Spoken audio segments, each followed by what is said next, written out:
The FDIC released a study in late 2009, a household national survey that essentially resulted in St. Louis being ranked #1 in the nation in unbanked and underbanked populations. Specifically, 65% of African Americans in the St. Louis metro area are either unbanked or underbanked. The Incarnate Word Foundation became interested in microfinance when I went to Africa in 2008. And while I was there, I did some workshop with the women of the stlouis tribe. I came back to St. Louis and said, why don't we do this here? And that's how it all started. St. Louis has been talking about microfinance in different little pockets, but nobody has ever brought people together and talked about where microfinance can play an important role. Our primary focus through our microenterprise activity is access to capital, safe and affordable capital. It's a real capitalist model, which is exciting, and small amounts of money can propel a business.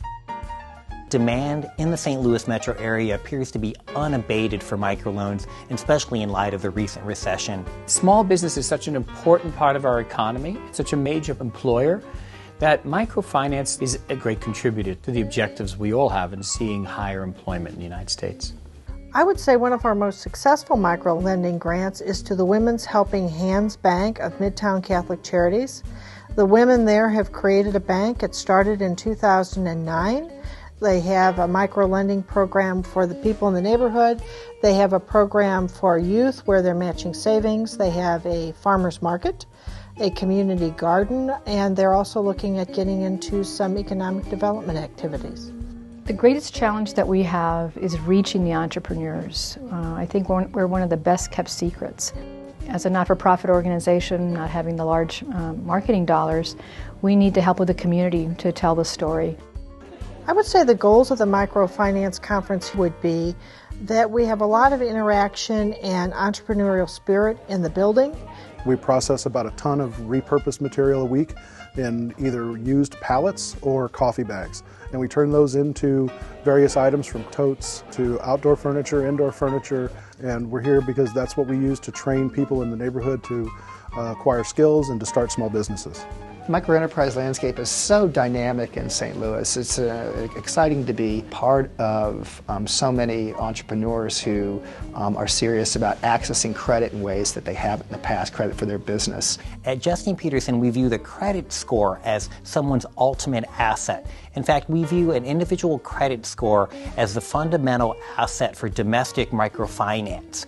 So without that high credit score, the entrepreneur really is handicapping herself because she can't go past her poor credit score, which means that she can't advance her capital needs.